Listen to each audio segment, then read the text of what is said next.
I think it's time for a rash decision, Mr. Mamarzadeh.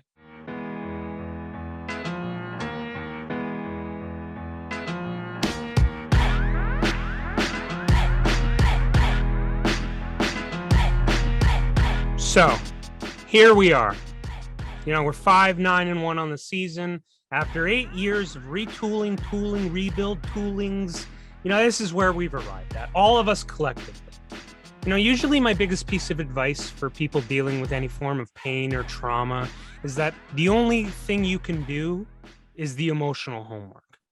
A drink is going to make you temporarily forget. A drug will make you feel something else. But at the start of your morning, you're going to be right back at square one unless you deal with it. But since we're all sharing the same kind of pain right now, I think I'll do some of the work on behalf of all of us. Consider this like a letter to yourself to make sure that you don't go back to your ex, no matter what they promise you tonight or tomorrow or Wednesday against the Avalanche. This has been 8 years of your life. You've been told over and over again that the people in charge know what they're doing. It's the same as when you were a kid and your parents would stare down on you with that look, that you're just a small kid that doesn't understand the big world.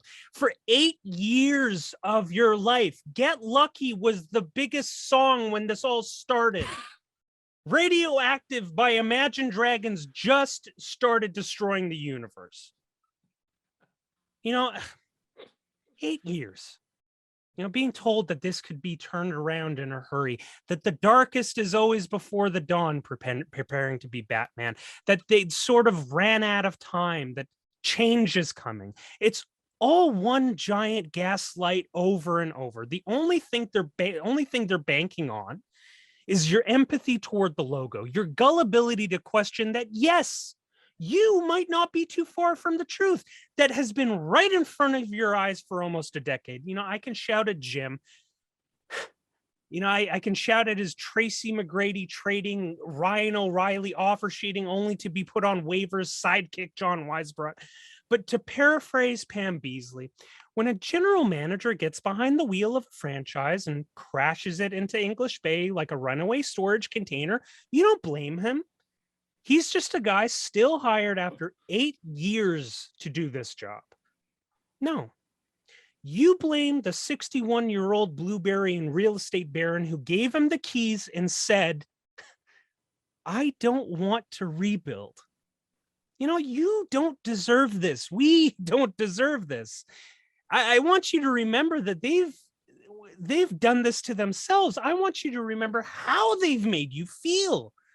While they twiddle and ponder what will happen if people at Rogers Arena get too loud about their displeasure on Wednesday, please, from the bottom of my heart, know that they've brought this completely onto themselves.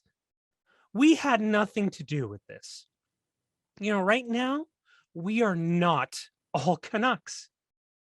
They should sit in this mess that they've made completely by themselves. The owner of this franchise has made it very abundantly clear. He doesn't care what you think. You're just on Twitter. You have an account and you're voicing and you're just this thing that he doesn't get. Unless you're in the club section, unless you have a corporate sponsor and you have season tickets and you're actually doing something about the larger bottom line, he doesn't care. Running a sports franchise from top to bottom isn't easy by any means, but it sure as hell isn't as hard as they've made it.